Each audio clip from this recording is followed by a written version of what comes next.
The Disappeared, Part 6. Eduardo. Dear Sylvia, I belong to General Ramos. He wears thick glasses, and if he tilts his head in a certain way, I see a reflection of myself. It terrifies me when that happens. I am afraid that he has captured my soul so that I have become a part of him. Today he is kind, turning down the glaring light that blinds me and offering me a drink of water, something we are not allowed in our cells. He invites me to sit down, and a great relief after hours of standing. He speaks kindly to me. It is for your own sake that I urge you to answer my questions. If you cooperate, I can assure you we will consider letting you go. You want your freedom back, don't you? You want to walk out of here and go back to your life? We are having a spell of fine weather, he says. Only yesterday I took my son to the beach. Of course, he is much younger than you, but in some ways you remind me of him. Let me be a father to you. I want to help you do what is best. How can this man who has been torturing me speak of himself as my father? I think of my own father. I see what a worry I was to him, demonstrating in front of the university, marching against the government, risking the charge of treason with my articles. What can he be feeling now?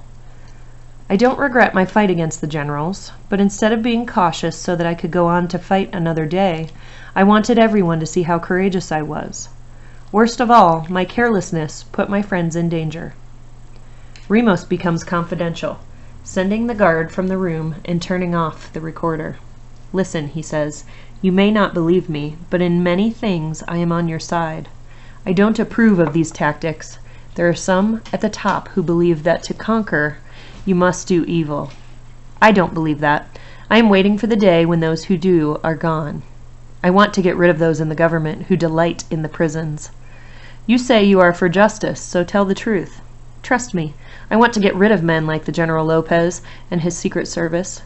A man like myself, he says, would know how to do a better job. There is no need to destroy the whole country to bring order to Argentina.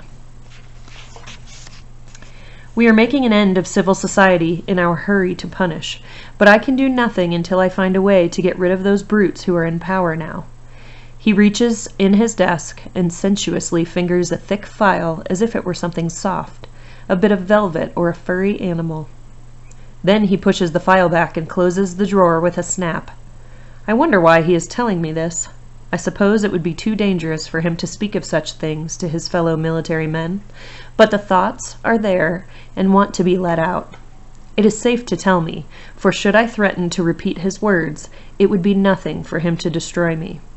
Or more likely it is a game, a means of ingratiating himself so that I trust him. But I do not. Like Professor Bustamante, my days of trusting are over. I am unsure I could trust you, Sylvia. You must believe that this is not my doing, he says. General Lopez pushes us for results. Let me give him what he wants, and I will put in a good word for you. Believe me, I have no wish to continue this unpleasantness. Ramos doesn't know that I have had contact with Ramon. Ramon gave him what he wanted, and Ramon is still in prison. When I am silent, he shakes his head sadly and calls the guards back. They put me on the table and bring the picana. He stalks out of the room. It is time for a prayer. I say all the prayers we learned as children, the prayers Mother made us say before we fell asleep, prayers to keep us safe in the dark.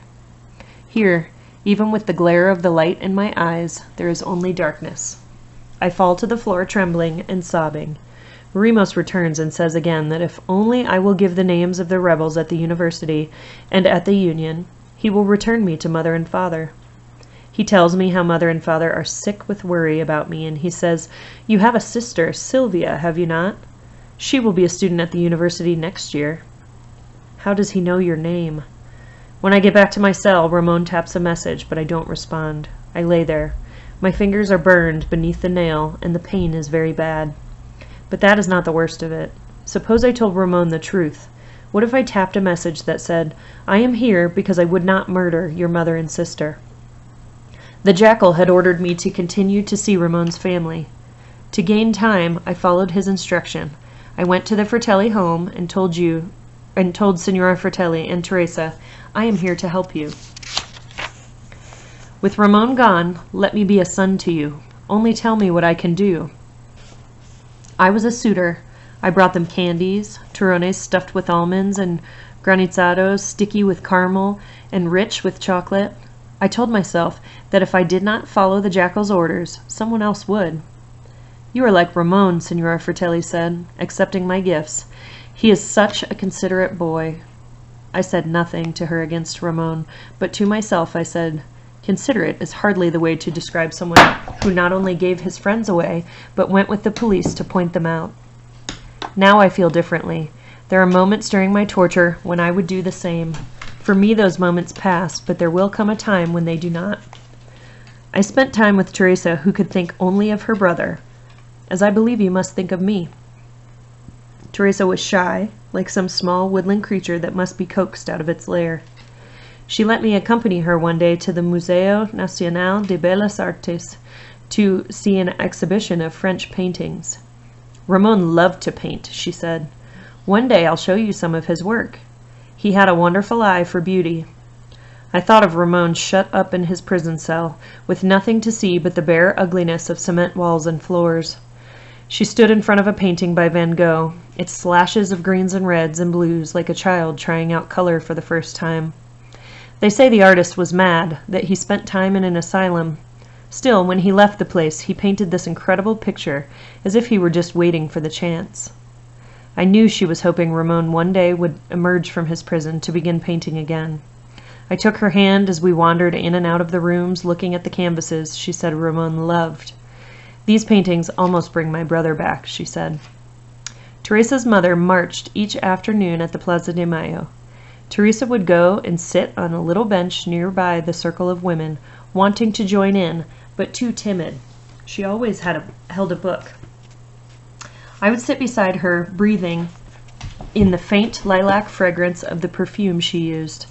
I wanted to put an arm around her and keep her safe, but I had to be satisfied with the warm touch of her hand as she shared her book to show me some poem that moved her.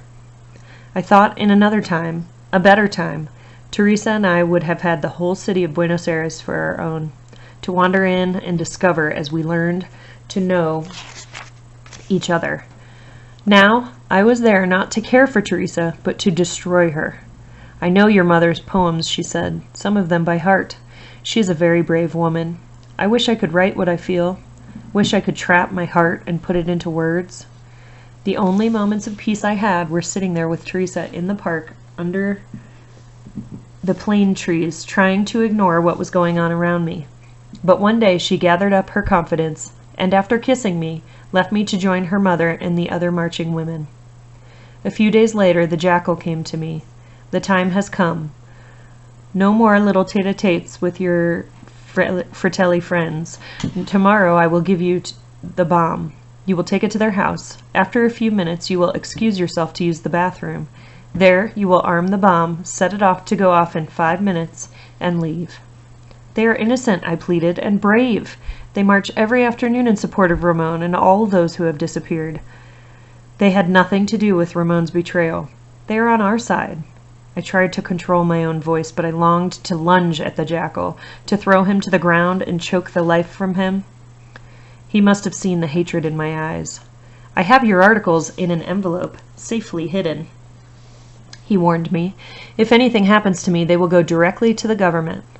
The next day we met in a cafe in the Parc 3 de Febrero. There on a bench, surrounded by blood-red geraniums, he gave me the backpack in which he had concealed the bomb. The instructions on how to arm it were so simple. I thought it a wonder the world was still here. Before I could say anything, he was gone.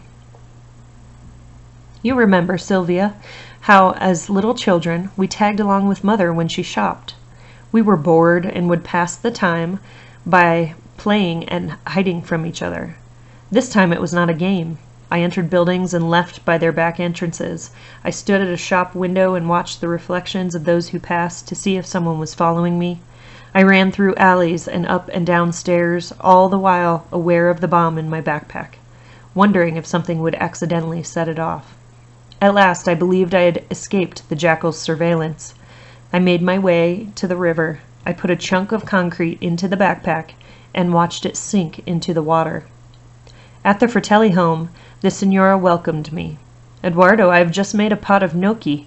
It was Ramon's favorite dish, and when I make it, I dream of him hurrying into the kitchen and throwing his arms around me, pleased at the treat to come.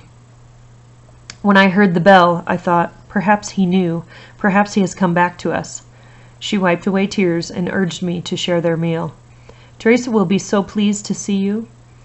Teresa gave me an open smile and took my hand. Marching each day had given her courage, and now she was less shy with me. "Eduardo, you look like you're in a great hurry. Can't you sit down and join us for dinner?" "There's no time for dinner. For the three of us, there's no time at all." I was aware of the savagery of my words, but I had to convince them of the danger. "Listen to me. I was ordered to deliver a bomb to your home." They stared at me as if I had suddenly become deranged. Signora Fratelli appeared ready to run. She grabbed Teresa. Hastily, I said, "I threw the bomb into the river. It was meant to be punishment for Ramon. They say he gave names away during his imprisonment." Teresa said, "You mean he caused others to be arrested? My brother would never do that." "You must understand he was under great stress, but some on our side haven't forgiven him. It was my job to kill the two of you as a warning to others of what would happen to their families if they gave information."